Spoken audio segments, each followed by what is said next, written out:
Boom! What's up, fam? Anthony Johnson here today, co-founder of the Redman Group, founder of 21 Studios, 21 Convention, 22 Convention, the Patriarch Convention, 21 University, 10,000 other things on the internet, including Make Women Great Again. Here today with episode 152 of the Redman Group, Making Texas Badass Again, with special guest to the show, Mr. Jeff Younger. He is an alumni speaker from the 21 Convention Patriarch Edition earlier this year and the 22 Convention by request. I actually had women petitioning me in person to have them speak at the event, add them to the event. That was kind of cool. I'd never seen that at our women's event. It was really neat. Anyway, we'll bring on Jeff here in just a minute. A quick word from our sponsor, 21 Studios. If you are not on our newsletter at 21studios.com, make sure you go check out 21studios.com. Get on the lifeboat. YouTube is run basically by bloodthirsty communists and radical feminists. They don't like anything to do with the manosphere, masculinity, men, anything like that. So if you get on our newsletter, it's a lifeboat, you know. Get early access to videos, special deals on tickets to our events, special announcements, everything like that. And it's a pretty cool new site. We just got built, brand new, 21studios.com. Link in the description, of course. And a lot of cool stuff there you can go check out. So with that commercial out of the way, please say welcome to the Redman Group, episode 152, Mr. Jeff Younger. Boom. How you doing, sir? Hey, good to have you here, man. Thanks, man. Yeah, I want to give a quick plug to 21 Studios. I was really surprised at the intellectual depth at that conference, and the camaraderie among both men and women there was really remarkable. And I enjoyed it, and I was actually sad when it ended. I mean, it was an amazing week. Yeah, thank you. I appreciate not only the support, but the specific comments too. It is very intellectually deep, and that means a lot to me. That's like one of the main points. Let's have really serious, like deep conversations. Absolutely. Of this TikTok instant gratification crap that's become so normalized in the recent years. So yeah, it's important. It's where the real work gets done. The real conversations, real change, real action gets inspired. I mean, if you really want to see people with different points of view engage civilly, but with decisive results, where minds are changed, opinions are changed, and we walk out better. 21 Convention is a place to be for that. Thanks, man. Yeah, I loved the Manosphere and Religion panel we did for the Redman Group coming out soon on YouTube. That was the best episode we probably ever recorded of that show. That was really impressive. So like the depth and the dialogue between an Orthodox Christian like yourself, an atheist, Mormon Christian, Presbyterian pastor, Ken, I think is non-denominational. I'm not sure. So it was really I'd never seen that before. And I loved seeing it. It was awesome. It felt very American to me to see that. It was very American. That's a great way of putting it. Yeah. So let's get some other content here, though. You made a big announcement just the other day, and I had heard about this previously from a little birdie, but you have announced a run for elected office for Congress in Texas. Yes. Let's talk about that. Well, for example, here we have Howdy, I'm Jeff. This is meeting Jeff on his site. JeffYoungerForTexas.com, link in the description. Click it, check it out. But tell me about the basics of what's going on here, because you are the first speaker in our history that I know of that's running for elected office in America. So what's going on here? Well, if you remember, one of the big points during my talk was to try to establish that there's one kind of leadership style, that there's just one way for men to lead, and that's lead by example. People will do what you do. And those that are successful, we're going to all go do what they did. And that's why failure doesn't really hurt us, right? Because the more things we try, the more people are going to succeed. And then we copy those guys and we follow what they do, not what they say. So I just realized that in the courts, I had suffered a major setback. Where they had denied me visitation to my son. Well, they gave me supervised visitation for $600 a visit, but they wouldn't let me pray with my son, and they wouldn't let me change my son out of a dress. So I'm not going to participate in the abuse of my son. So I haven't seen him since the 31st of July. Let's wind the clocks back here, because most fans are going to know who you are, but just in case they don't, like a new person on the channel. What is the basics of what's happened to you as a father in recent years? Because you've made national headlines in CNN, Fox News, MSNBC. Yeah. The governor's jumped in on your case. The attorney general in Texas. Like, you're a major public figure at this point, above and beyond anything I've done. So what's the basics of what's happened with you in your life as a father? So it just all started when my son was 2 years old, and my ex-wife started trying to transition him to a girl at 2. Wow. And by the time he was 3, she had forced me out of the house with false allegations. I was living about a mile up the road, and my son was with me. We had 50-50 possession time. This is before the divorce. We're waiting for the divorce trial. And my son comes to me and, he says, "Mommy says I'm a girl, and I think I'm a girl." And if Whoa. you go onto YouTube and just Google "Mommy says I'm a girl," you'll see that video all over the place. And that was my first inkling that she was doing, this to my son. But she was actually teaching him that he was really a girl, that he had a girl's brain and a boy's body. She was putting him in dresses. She was, painting his fingernails and only giving him love when he acted like a girl. Wow. And they were reading the I Am Jazz books. And this woman is a pediatrician, a medical Yep. doctor for babies in Yeah, Texas. her name is Ann. Look, I name names. Her name is Ann Georgilis. She's a pediatrician in Coppell, Texas, and everything I'm telling to you has appeared in sworn documents in court. These are all facts. Wow. So yeah, she knew how to manipulate all of the licensed care providers, the psychologists, and she got a pediatrician to diagnose my son with gender dysphoria at 4.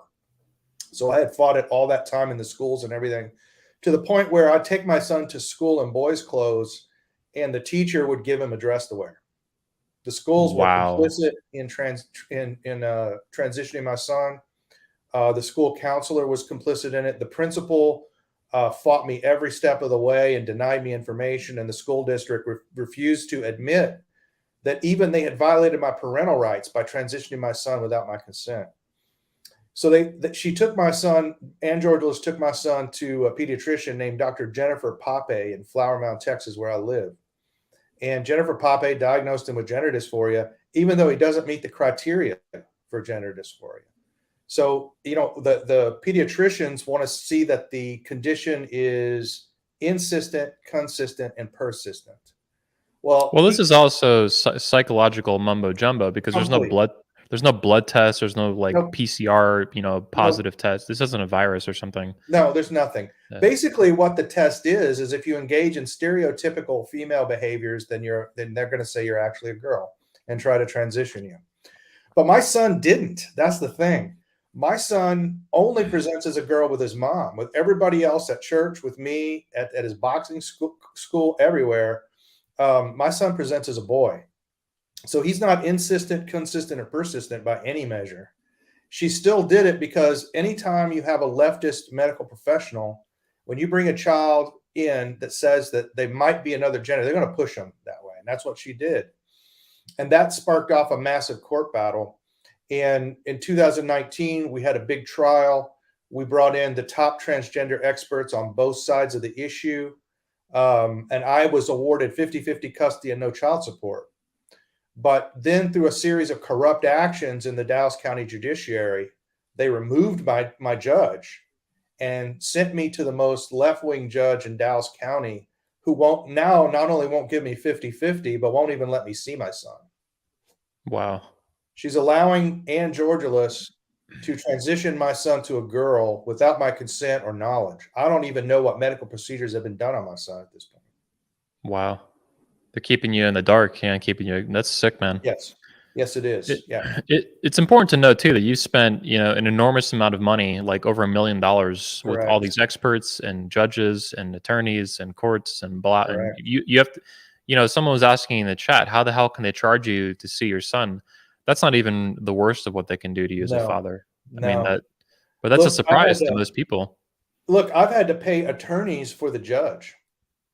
I've had to pay my own attorneys for the judge, and at times the opposing side's attorneys. They'll impose fees on you until you're bankrupt and can't fight anymore. And they're just not used to men who won't stop fighting. Yep. And they'll do anything to ramp it up. So now they're abusing my son by not letting him see his father, just in order to break me psychologically so that I'll give in. I'll tell you what this is all about. The reason that I will not attend those supervised visits with my son is that they want to bring my son in a dress, and they want me to play and participate with my son in a dress and participate in his abuse. It's very important for the left that we convert and bend our knees and do what they want us to do. And that's what this is about. This is about making me bend to a leftist, feminist, effeminate agenda. And it's about converting me by force. This It is reminds me equivalent of to the Muslim conquest of Christendom. They want to use a sword at my son's head to convert me to their leftist ideologies, and that's never going to happen. to compel you. Yeah, it reminds me of Jordan Peterson. He had when he first became a major public figure years ago in Canada for fighting with a lot of this stuff, arguing with it. His big issue was compelled speech. They wanted to compel him to say certain pronouns and stuff. That's right. And it reminds me a lot of that, like this psychological submission. It's not enough that they even want to ask you, okay, you ask me whatever you want, and I might do it, I might not. They want to compel you to Correct. believe these things, to participate in what you correctly view as child abuse. I mean, this is Yes. really disturbing. Yes. Look, I've brought this issue of child abuse up with my judge many times. In my last big hearing, the judge ruled that I can't even see my son's psychological records. They're even hiding those from me so that I can't, attack these findings in court. They're trying to keep everything secret. And when I brought up the issue of child abuse, the judge just openly laughed in court about it. They don't care that it's child abuse. All this is about securing obedience from a man.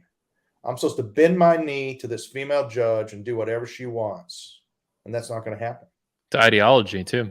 I mean, it's ideologically driven. This isn't just 100%. some random judge. This is a whole collection. This is a percentage of judges and bureaucrats throughout the United States that believe in this crap. Yes. Whether it's this or CRT and all this other insane garbage. Yes. What's amazing? They don't believe in this. We call it an ideology. Ideology is the logic of ideas. Ideological. So it's really not what we call an ideology, but they don't have their beliefs because of reasons. Mm-hmm. They have their beliefs because they believe this is what makes you a good person. So by saying that this is child abuse and disagreeing with this, to the judge, it's prima facie evidence I'm not a good person and shouldn't be allowed to see my kid. That's how bad it is. It's completely irrational. Completely. Yeah. Man, I'm glad you were able to encapsulate it here in this short amount of time. I know the real story is much more expansive. I've had my own difficulties in life trying to encapsulate, 3 years of relationships or, events into like 3 minutes. And people bitch at you like, oh, it's too long. It's like, come on, man. There's a lot that's happened here. Yeah, there is. Yeah. I want to comment too and wind it back. A lot of speakers and attendees commented to me about you at the event and in different ways. Jack Donovan publicly, as an example, is a major speaker for us. He wrote a whole post about meeting you and how other guys too. I think Arthur Quan Lee was another one. Socrates, of course, I was just at his house. You've really stood out not only to the attendees and really engaged with them too. And I appreciate that immensely. That's a role model for me for how speakers need to conduct themselves. And you just did that. I didn't even ask you. You just organically did everybody that. There. It was a wonderful time. Yeah. But everybody was really surprised that you're the level of not only your story, like Jack Donovan described you, for example, as a great father fighting a noble fight. That was his view of you before he met you. But then he met you and you guys were talking about mixed martial arts, fighting, Christian philosophy, other domains of philosophy and religion. Like you're way more than what the media has tried to paint you as. They try to vilify you and stuff as this whatever. But that stood out to me. The way the speakers commented about you too.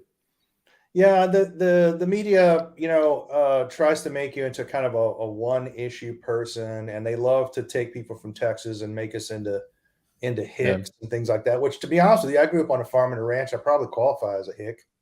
Yeah. But I'm an autodidact, man. I grew up on a farm and a ranch doing for myself. When something needed to be done, I did it myself. When it came time to learn mathematics, I did it myself. When it came time to learn history, I did it myself. I went and bought books. I bought the great books of the Western world, read all of them 3 times. That's my education. I took charge of my own education, and I never felt comfortable leaving my education up to other people. I looked to other people who were educated and did what was successful for them. Great mathematicians, great philosophers, great artists. I taught myself to draw, for example, after I read about how Galileo discovered that the moon was round, and it was because he didn't have a better telescope, but he was trained as an artist, and he understood what he was seeing with the shadows on the moon. and knew that it was a sphere and not a flat spot on a crystal celestial sphere. So I taught myself to draw. I've just copied people who are successful, and I've followed the advice that has been timeless. I haven't followed educational fads. I haven't done that. I've looked back over the entire history of the Western world and said, how did people educate themselves? And that's what I've done for myself. Again, I don't believe in anything other than lead by example. So I look for good examples and I follow them, and I humble myself to their discipline. Yeah. In a certain way, I'm having a conversation with the dead here, right? I mean, these are people that are long gone, that left a legacy, and I'm looking at how they operated, and I'm standing on their shoulders, and they're giving me a lift up through their works.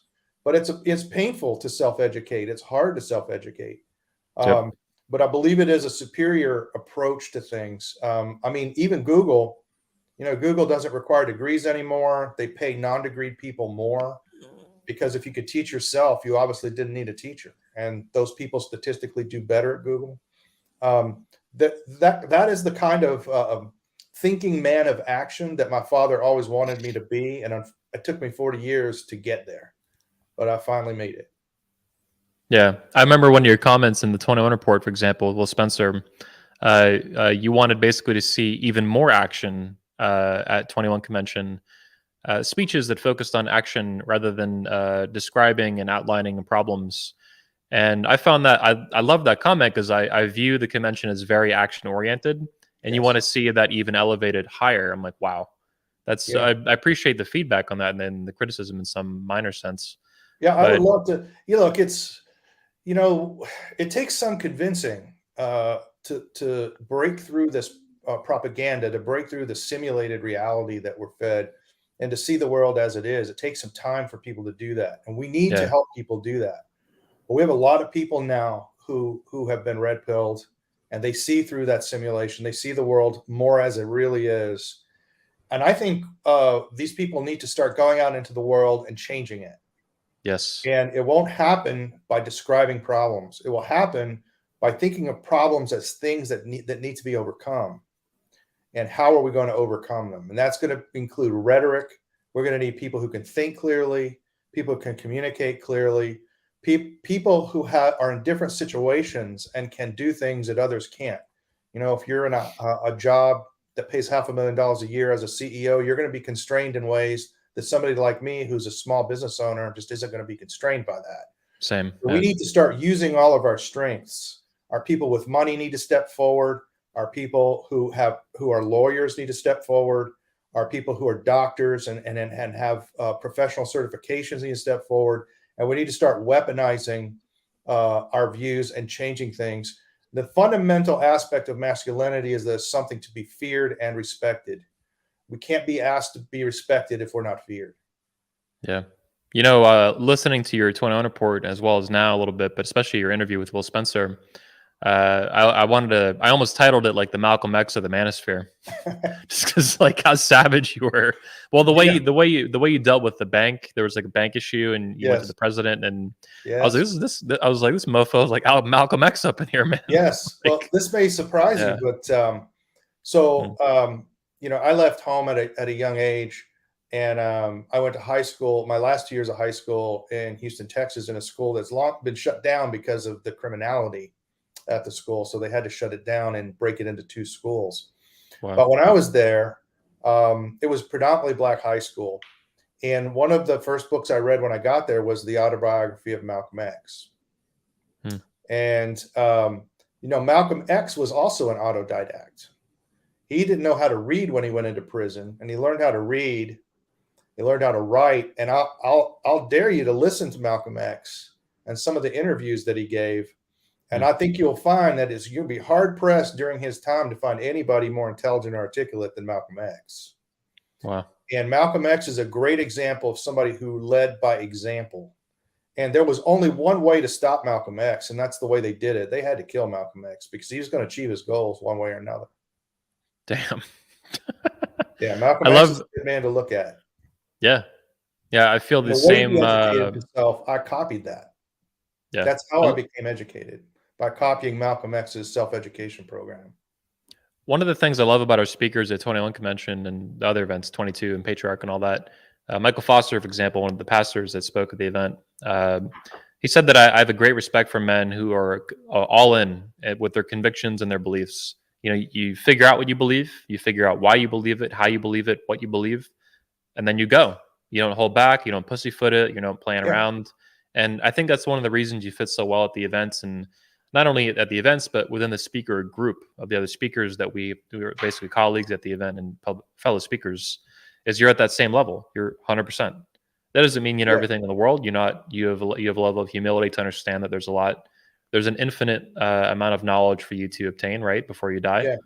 and but you're all in the meantime with what you currently have at your disposal. And I operate the same way. Like, I figure out what I believe and I go 100%.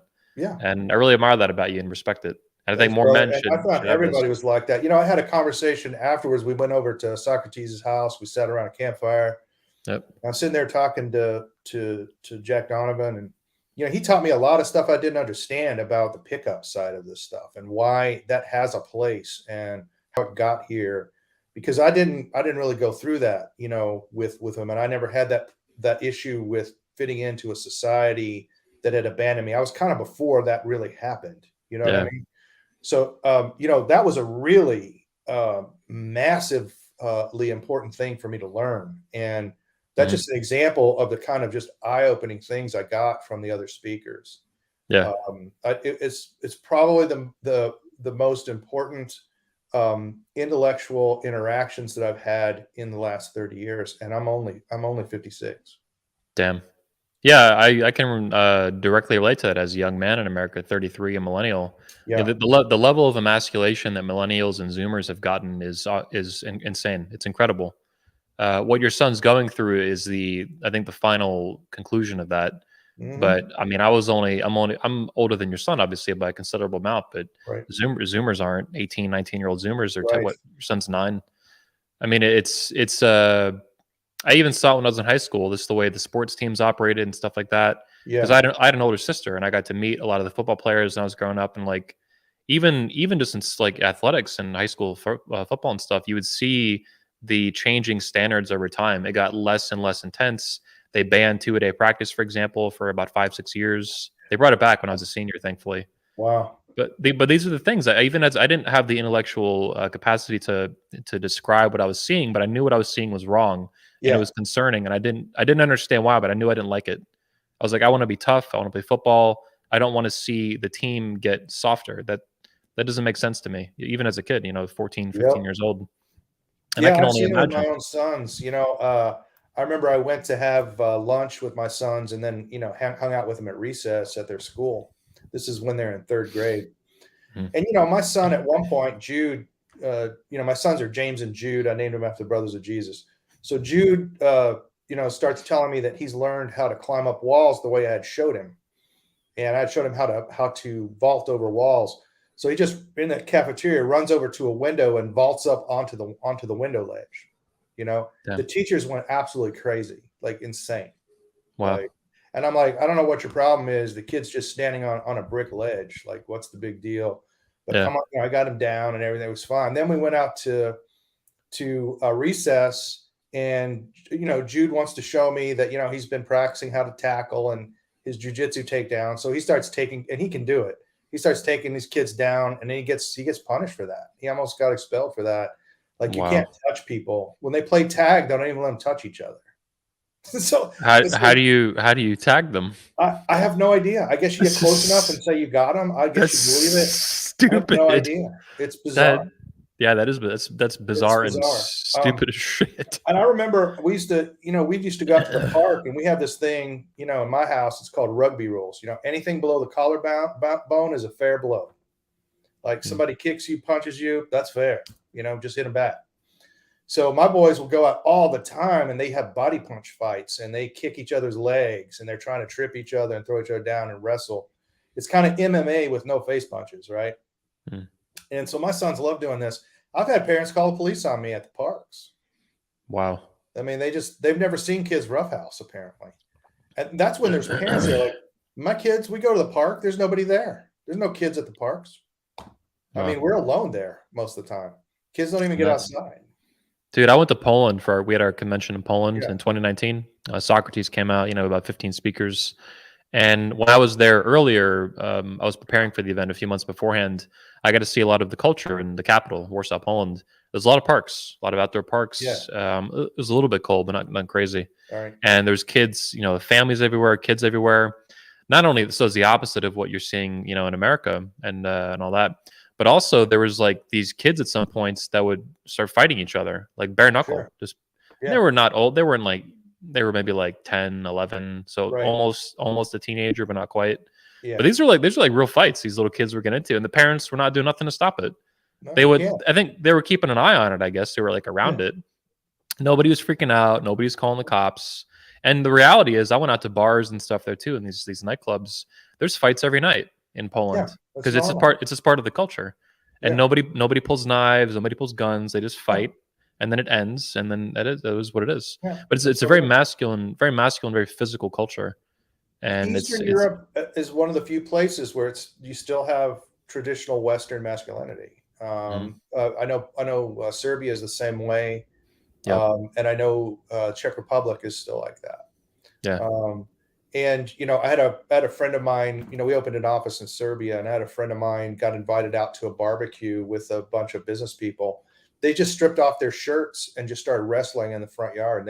They wouldn't let him. They made him wrestle. Like he had to wrestle.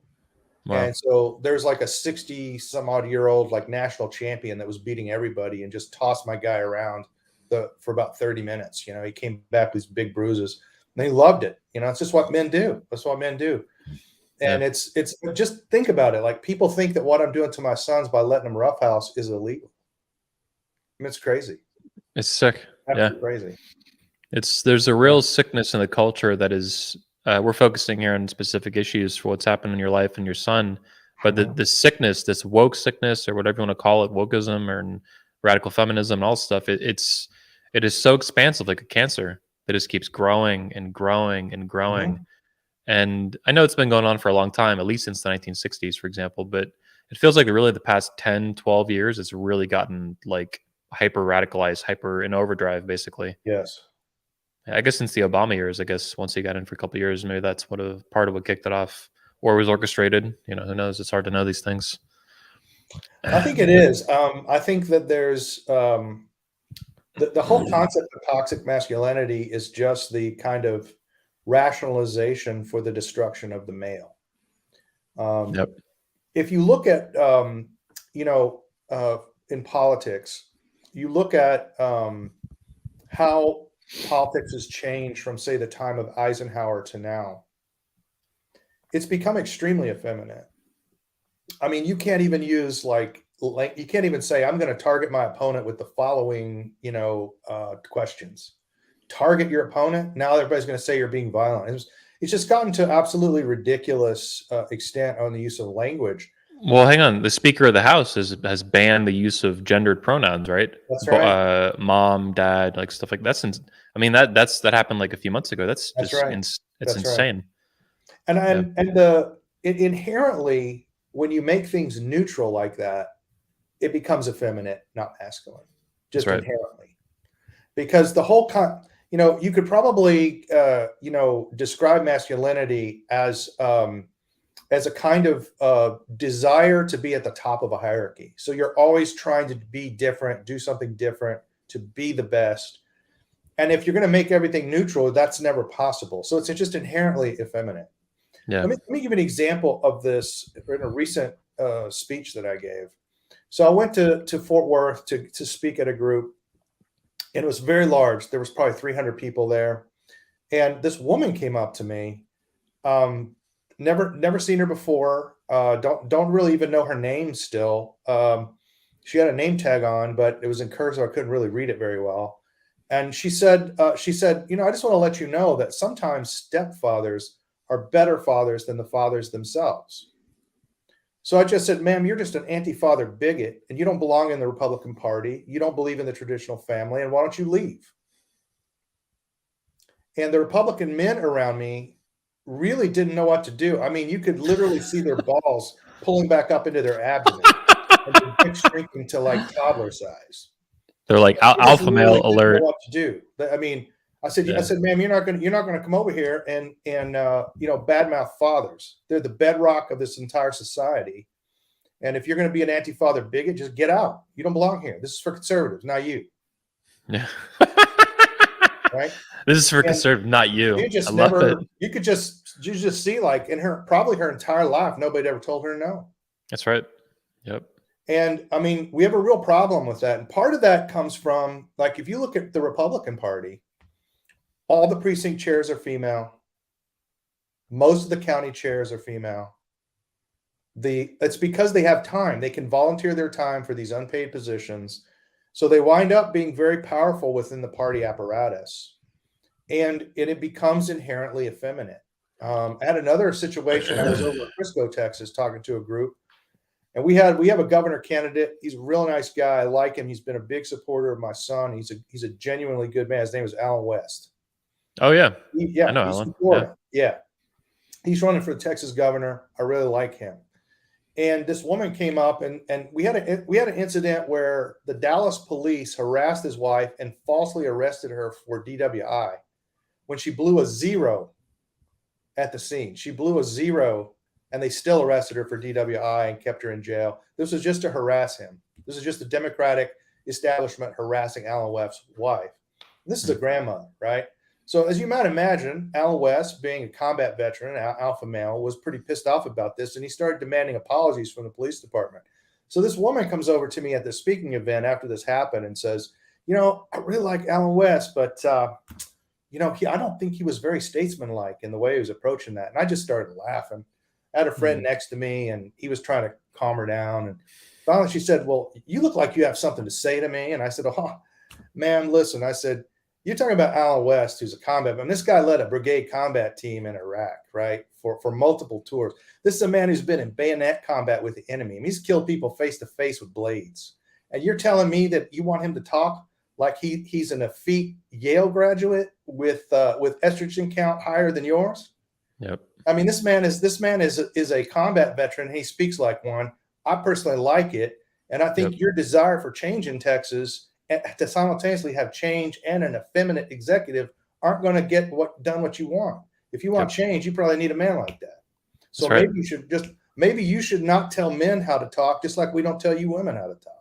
It's tone policing is what it is. I'm not putting up with that tone policing, man. Yeah. It's very important to a certain segment of the electorate. I mean, that's what hurt Trump, right? Yeah. I love the way Trump talks. I mean, it was polarizing. I think it helped. Some people loved it, some people disliked it and hated it. I mean, I think more often than not, people like it. Whether or not they're going to be vocal about it themselves is a different issue. I will be, because I'm very strongly in favor of it. And I can tell you also from a kind of from a different perspective. Like I'm running as a Republican, so I have to worry about these things. We have never needed conservative women more than now. Because the male vote is the bedrock vote for the Republican Party and conservative candidates. The swing vote are female votes, right? In my state, Beto almost beat Ted Cruz for Senate, right? And that was all because of the female vote. The male vote didn't change even 1%. That all was because of the female vote change. We need conservative women who understand the value of patriarchy and masculinity to convince their fellow women to change the way that they think about politics in order to get the kinds of families and the kinds of social structures that they know are good for their kids.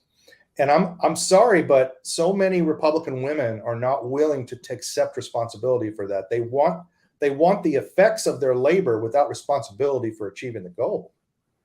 Yep. And when I hold them accountable for it and say, look, women today are basically, politically, they're not listening to what men are saying. We're depending on you women to do this, and we give you money in the Republican Party for all these Republican women's clubs in order to do outreach to women, and you're not succeeding.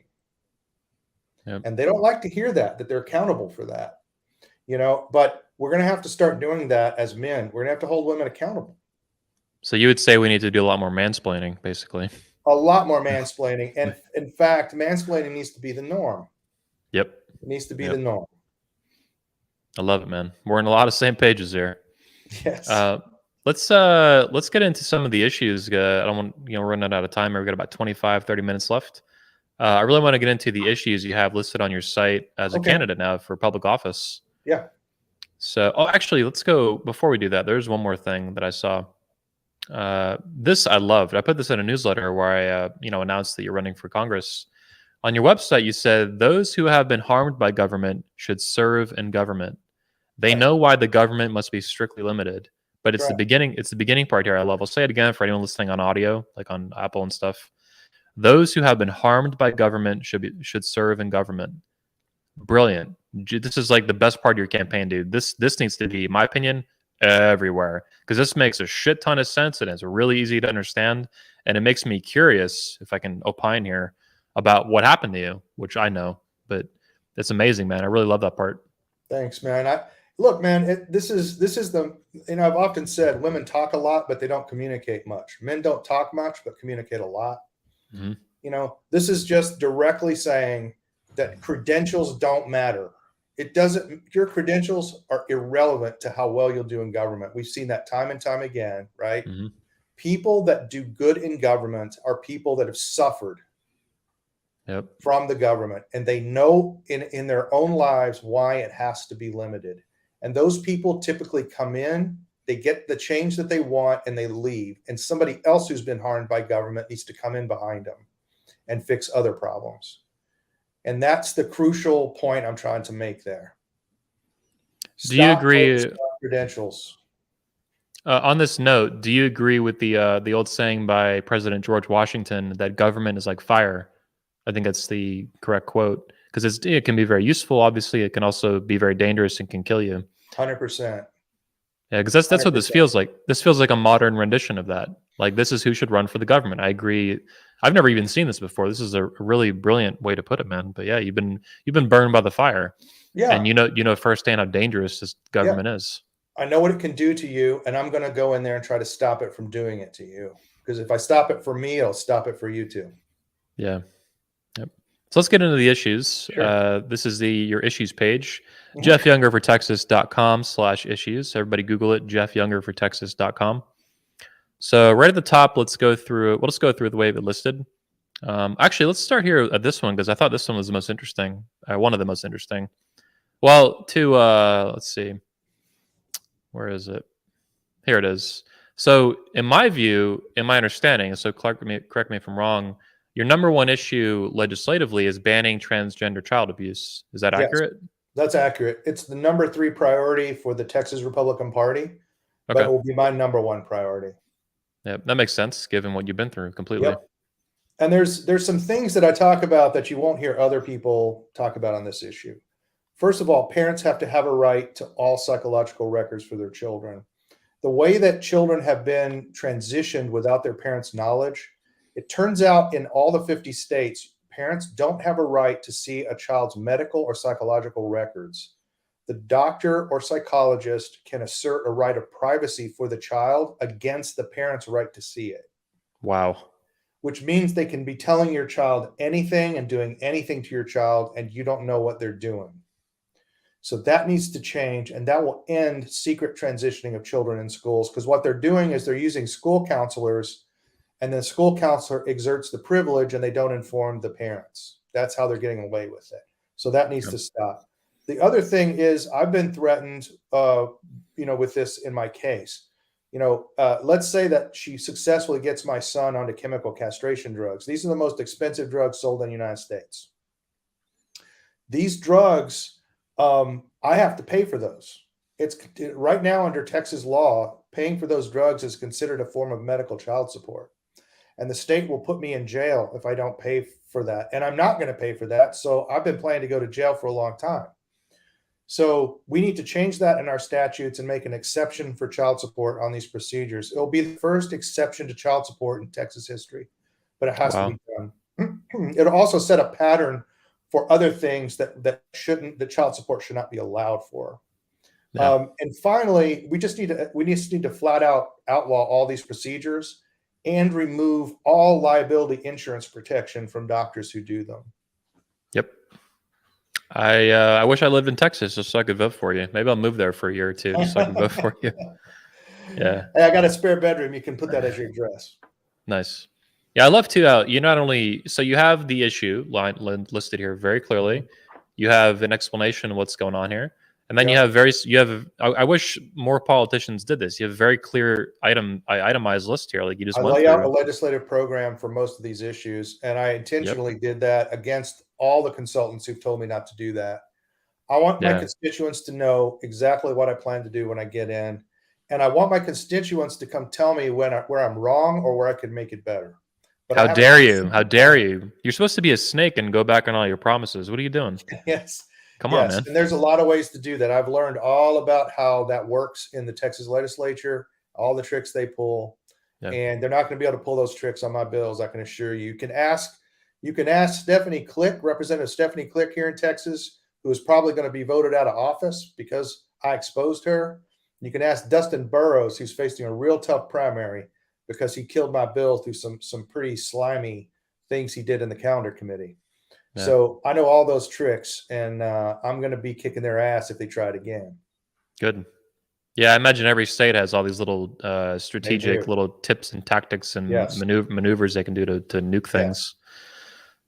Let's go down here though. I think this one will be interesting, and then we'll get through all of them in a minute. But All right. this one caught my attention. I love the way you worded this: protect the institution of the family, and this seems to deal a lot with family court issues. So, can you describe this issue to me?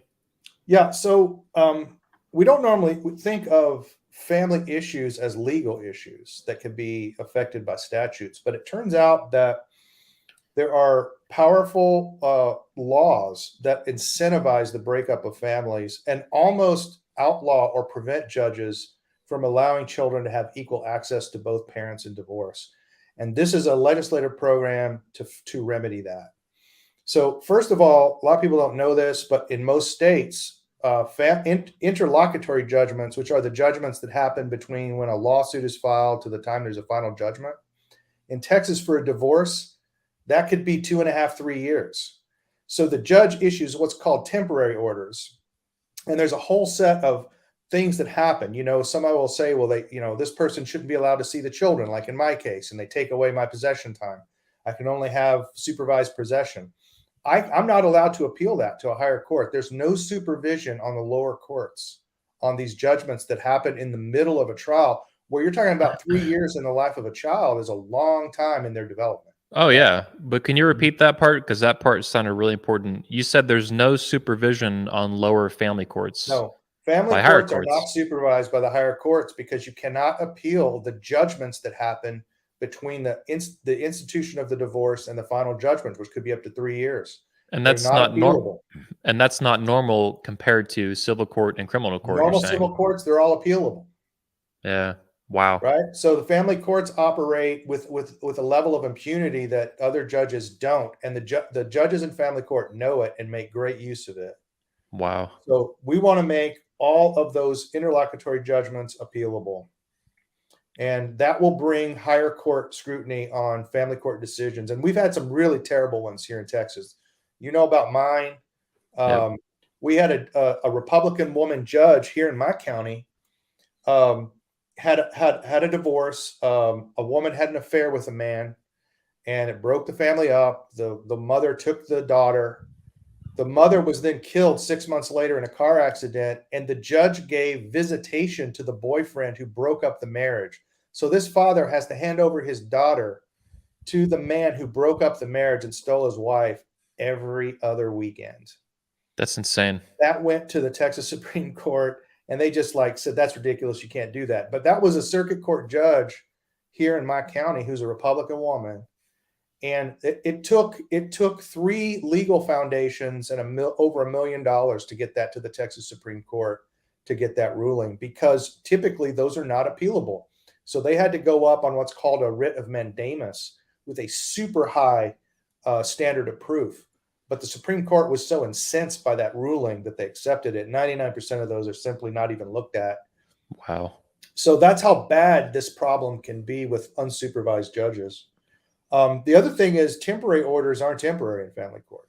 So I've been under temporary orders for about 9 years now. Wow. So those temporary orders have put me under unconstitutional gag orders. They've at various times restricted my travel outside the United States, restricted my travel outside of Texas.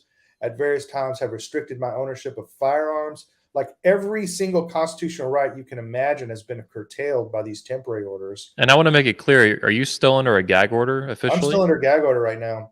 This talk I'm giving to you is totally illegal right now.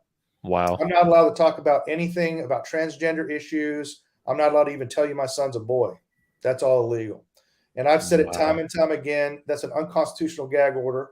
I don't follow unconstitutional laws, orders, or mandates anymore. I encourage everybody to stop doing that. And I've challenged the judge time and again to put me in jail for it. And I have a writ of a habeas corpus already prepared. We'll just take that to the Texas Supreme Court and see if she's right or I'm right. And I know I'm right. Yeah. So instead of holding me accountable for that, she took my kids away from me. She's willing to punish my kids because I'm speaking out about what these courts are doing. So that's an example of temporary order abuse, which goes on all the time in these family courts. So temporary orders need to be limited to 3 months, and that's it. No more. Yeah, that sounds reasonable. Yeah. Yep. And the other thing is the best interests of the child doctrine. So it sounds great. All the 50 states have a statute which says that the family courts must always rule in the best interest of the child. But here's the problem. There's no objective standard for what the best interests of the child are. If Bingo. I, as an Orthodox Christian, have a certain idea about what is in the best interest of my sons, a Sunni Muslim will have very different ideas about what's in the best interest of his sons. And, a Buddhist would have very different ideas, and a radical, materialist atheist would have very different ideas. So practically what this means is that the judges have interpreted these statutes to mean that the judge gets to decide what's in the best interest of the child. So what happens in family court is the court raises your kids. They just make you do all the work and pay for it. They make all the decisions. I heard this. I was reading about this issue not long ago, a few weeks ago, by another speaker. She co-wrote a book with her aunt. Really? Suzanne Venker with Phyllis Schlafly. Phyllis Schlafly is amazing. Yeah. Suzanne Venker is I'm a member of the Eagle Forum. I love Phyllis Schlafly's organization. Yeah. Wonderful. Well, her niece spoke at 22 with you. That was Suzanne Venker. Yes. Yeah, I got to meet her. Yeah. She's amazing. But I was reading the book that they put together, I don't know if it was 10, 15 years ago before she died. And they were talking about this exact issue, best interest of the child. And the way they outlined it was really illuminating to me as well. It was what you're putting here. They said that basically the only time in in any court in America and even beyond that in Canada and the West, this is the only time they don't judge according to the rule of law is with this best interest of the child stuff. It has nothing. It has nothing to do with the way judges normally operate, which is according to common law and case law and precedent, and it's all these, which is consistent for civil law and criminal law, right? But it's for family law they just do this random subjectivist crap, then it ends. And then, like you're saying, the court ends up raising your kid, and you have to pay for it. That's right. That's how it works. Yeah, and if you go to look, I go to these continuing education courses that judges have to take. The judges brag that they don't follow the law, that they follow the best interest of the child, not the law. They brag about it. Yeah. So you're absolutely right. The legal protections that obtain in family court simply don't apply to you. I mean, in a normal civil court, they don't apply in family court. And so it's a huge problem. And so you could characterize everything I'm trying to do here as trying to give people in family court the same protections you'd have if you had a contract dispute or you had, any civil dispute. All those constitutional protections simply aren't there in family court. Yeah. And you're trying to have no supervision from the you're trying to bring what are otherwise normal objective standards to this court system. Correct. I'm just saying operate like a normal civil court. Yep. How dare you? Yeah. I mean, like our Supreme Court has said temporary orders can only be 3 months for normal civil courts. Yeah. Let's just do that in family courts. Yep. So there's a lot of issues like that. And, one thing that COVID showed us, because all of the family court hearings have been online because the courts weren't open. They've shown us that these courts can operate perfectly fine being recorded with video open to the public. And one of the problems we've had is these courts are operating in secret. Yeah. People don't know what's happening and they're outraged when they see what is happening. So I want to require every county to put video cameras with audio in every family court and allow everyone to inspect the operations of the courts that they pay for. Yeah. That sounds good to me, man. We need you in Florida, man, when you're done in Texas. Yes. Let's go through some more issues here. I mean, there's a lot of major ones you put here, and I have some other questions as well. Sure. So you have to secure the border and secure free, fair elections. Yes. These are two. These seem to be pretty high up the list, obviously. You talk to me about these? I mean, Texas is a border state too, obviously, with Mexico. Yeah. I mean, this is a big issue. You know, I really was not happy with the institution of the Department of Homeland Security. It created a centralized authority to secure the homeland, and that's not the way we should have done this. All the states have different ideas about what security is. You know, a landlocked state like Kansas does not have the same kind of problems that Texas has. Texas has a big border with Mexico. Florida has a very large sea border. We just have two different problems, right, that we need to deal with. And we should decentralize homeland security and let the states take care of it. But in Texas, we've had a problem. The federal government has failed to exercise its responsibility to defend the borders of this country in Texas.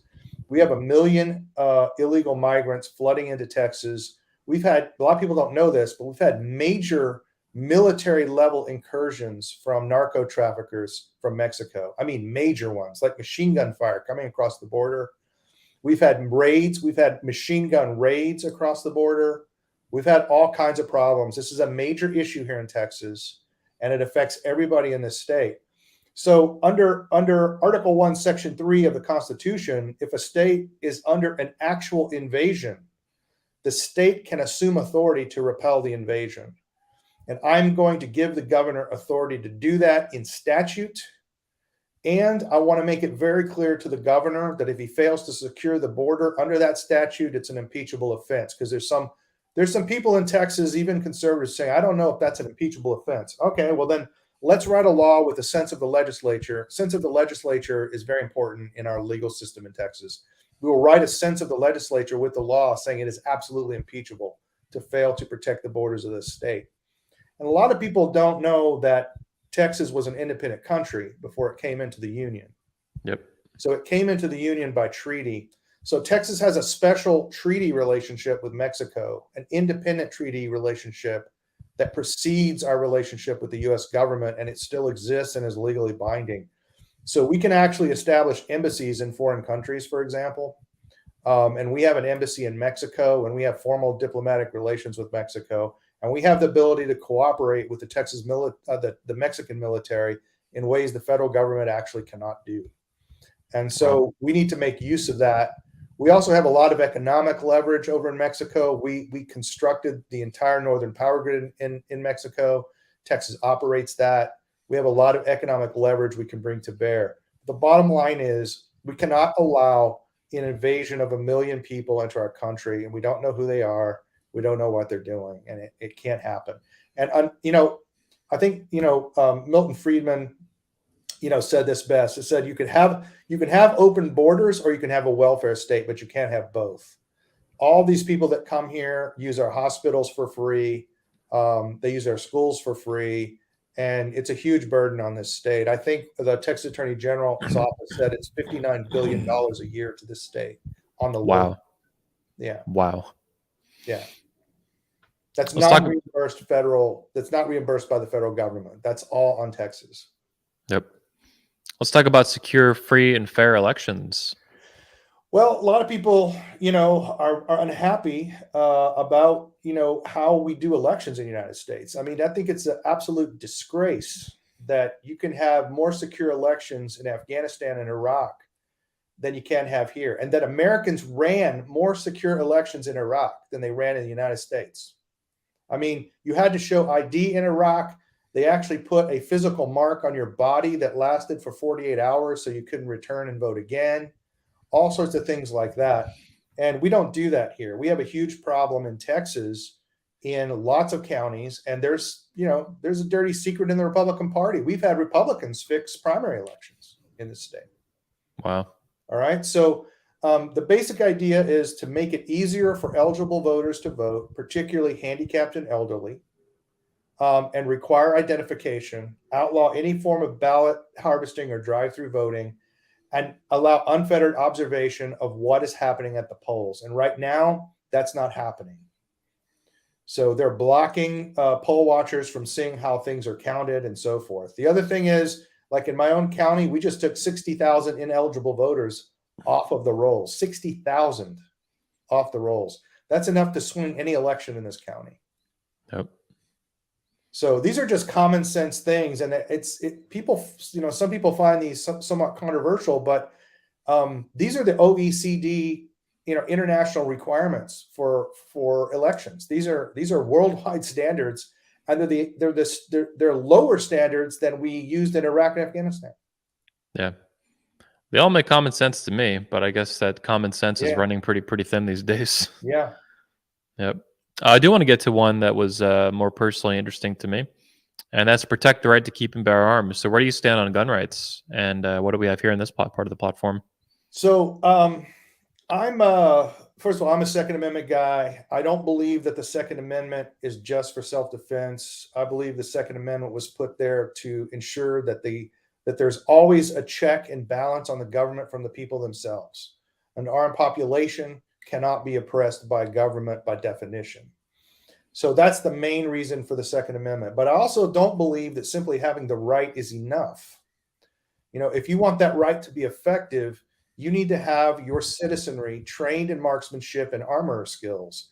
They need to be able to use their weapons and maintain their weapons, and that serves as a powerful check on a tyrannical government. Nice. People may laugh at this and talk about tyrannical government, but let me tell you, the federal government came into Texas and shut down our coal plants, and then when we had this massive outage during the winter, blamed it on us. Yep. The federal government shut it down and killed our elderly in the winter by forcing us to shut down coal plants. So there are real things that happen, like very serious things. And so I think the other thing is, if you ever have a prayer of reestablishing federalism in this country, where the states, have actual rights in the government, then you're going to have an armed population in those states. So what I want to do is remove all taxation from firearms, ammunition, and gun range fees. If you're going to buy a gun and go train with them at a gun range, you shouldn't have to pay the government to do that, because it's a public good, just like food in the schools. There should be no taxes on that. I also am very upset that we'll give Tesla, Walmart, and Amazon all these sweetheart deals to come here. Why aren't we giving those to gun manufacturers and ammunition manufacturers? Because Texas needs an industrial infrastructure to produce armaments. And that will produce a huge fear in the federal government to come after Texas in the future. And if Texas wants to maintain its independent status as a true state in a union and not just become a province of a federal bureaucracy, then we're going to need to be able to produce our own armaments. So I want to give gun manufacturers and ammunition manufacturers the same sweetheart deals that we've given these other big companies. That would boost jobs in your local economy in your state anyway. Big time. And I also propose that we create our own Texas civilian marksmanship program. There's already a federal civilian marksmanship program, which encourages gun safety and also holds marksmanship competitions. I want to create a Texas civilian marksmanship program, which is focused more on tactical shooting, maybe based on the IDPA or IPSC rules. And it would encourage schools, private schools, public schools, to participate in pistol and rifle competitions and to develop among the citizenry skill in using firearms. If you want to have an effective Second Amendment, people need to actually have guns and be skilled in their use. And that's what I plan to try to achieve.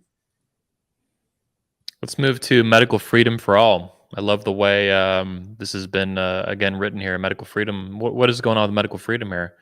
Well, I like medical freedom. I mean, for the first time in history, right, the federal government has asserted a right to force you to take medications or to force a medical procedure on you. And in Texas, we simply don't accept that.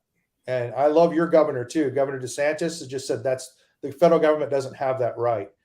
And this is a great example of a federal overreach that just needs to be nullified by the states. Okay, OSHA can tell us what to do. The CDC can tell us what to do. But I'm going to quote a famous person in history and say, how many divisions does the CDC have? How many divisions does OSHA have? Just how are they going to make us do that exactly? Yeah. And we need to start taking that attitude. How are you going to make me do that, chump? So I'm going to really push to have a very, very clear law. We have a law, but it's kind of wishy-washy, and I want to improve it to make sure that there can never be a medical mandate ever. The government cannot force you to do anything with your body that you don't want to do. And it has no authority to ever force any citizen into unwanted medical procedures. And to me, this is just a basic right of the citizenry. If you don't have this right, I don't see how you have any other rights. You're a slave. Yeah, they own your body like a farm animal. Yeah. Yeah. And the other thing they did is our governor shut down our churches. Wow. Now, and he's a Christian. I never thought I'd see in Texas, but he's people a Christian. complied with this. Okay. Your governor's a Christian too? He's a Christian, yes. Wow. And I never thought people would comply with this. So we're going to have to make that an impeachable offense as well. And we're going to have to make it impeachable even if they're complying with federal mandates. Because right now the weasel language lets them say they can close them down again if the federal mandates include it. And I also want to, it's not on here, but I want to include these protections for businesses. Government has no right to tell you that you can't transact business with your fellow citizens. If you want to go sell something, if you want to set up shop and sell food or anything else to somebody, government has no authority to stop you from doing that. That's a straight up 10th Amendment issue. I know lawyers don't like to hear these 10th Amendment arguments because they lose in the federal courts. Well, in Texas, we don't really care. I just ask the federal courts, how many divisions do you have? How are you going to make us follow it? Yeah. I've always thought it's pretty dumb to ask the federal courts to limit the power of the federal government. They are the federal government. They are the federal government. You're right. And this is a fundamental issue that I'm glad you brought this up because I really can't have these conversations often. The system as constituted cannot work, right? You're basically asking the federal government to limit itself. And then when you have federal, like you'll have these committee hearings in the federal government. These people don't get punished if they lie. People aren't put under oath like they are in a criminal court where they perjure themselves, they go to jail. We don't have these kinds of protections. So the only way this system can work is radical decentralization. It has to be a return to federalism. Mm-hmm. California wants to have a certain way of life. Texans need to say, that's your business. But we don't want that here. Maine wants a certain way of life. Go for it. Florida, you got your whole thing. Do it. And maybe groups of states will cooperate. I could definitely see Texas, Alabama, Mississippi, and Louisiana forming kind of a Gulf Coast, caucus within the states. We have similar interests that we should take care of. But it should not be up to the federal government to be bossing us around the way they do. Yep.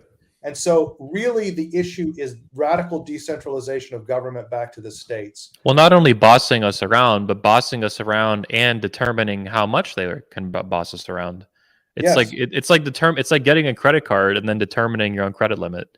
I'll just take half a $500 million. Just do whatever the fuck I want. That it can, the CDC just determines that it can control aircraft operations and require masks. It can just do that. Yeah. In Texas and I think in Florida, we don't really think they have that authority, and we're probably not going to do that here. Yep. So they have to call out federal police in our airports because our local police are prohibited from doing anything about it. Nice. Wow.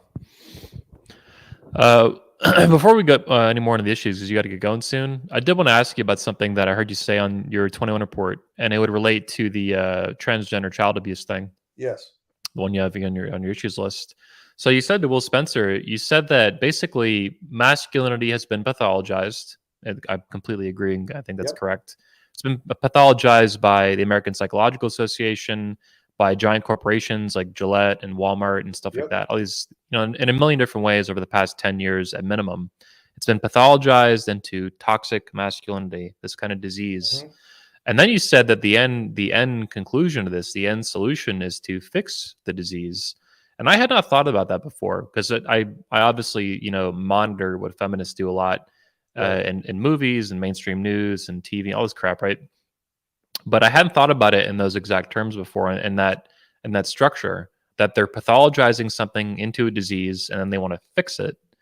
And that was pretty brilliant. So can you talk to me a little bit more about that? How does transgenderism, this transgender child abuse, basically relate to masculinity and to men in America? Why is it? What's the connection? Yeah, so this first occurred to me when I was reading radical feminists who are equally opposed to the transgender ideology, right? The radfems are totally against it.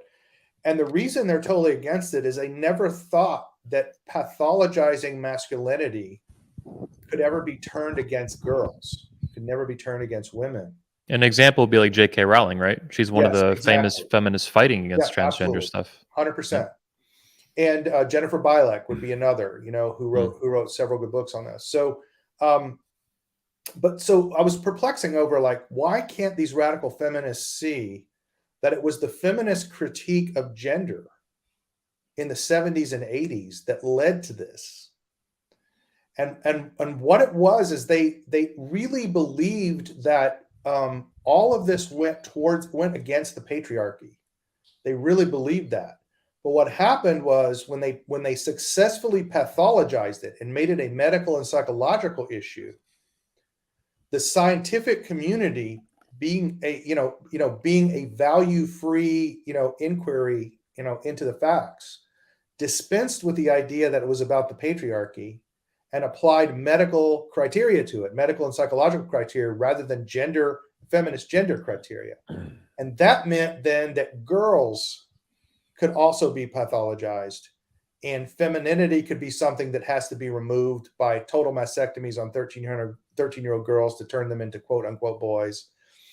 Basically, it's on the level of the final solution. I mean, this is a holocaust of masculinity. Wow. They are going to medically eradicate masculinity, and they're intent on doing it. It's when you talk to these people, they're true believers. This isn't something that you may think is a passing fad.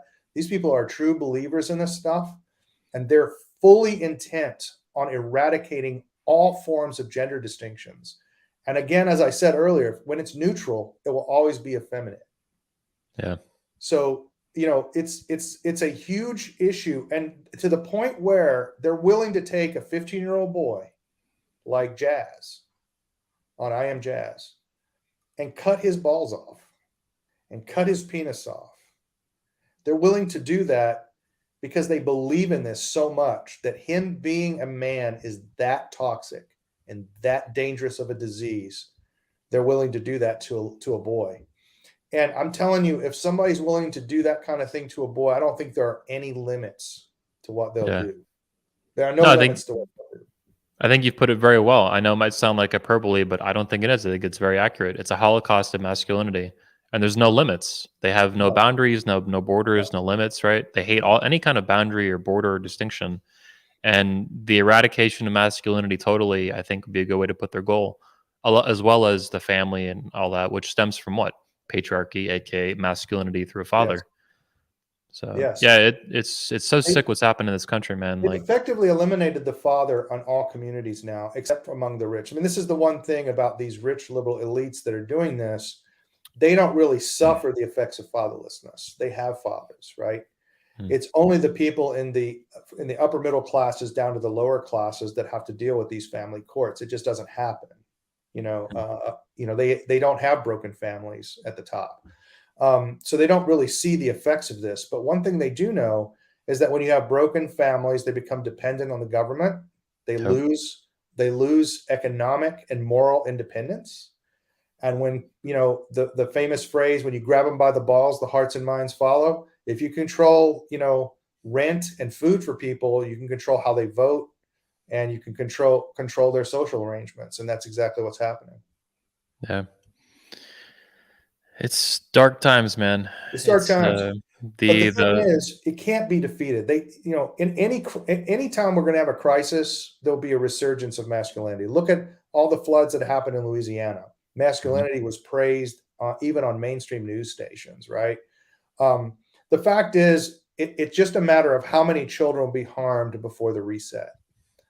I've compared this to, the plane's going to crash. Yes. Question is, does it do a skid landing and we save most of the people on board, or does it dive, nose first into a massive explosion and kill everyone?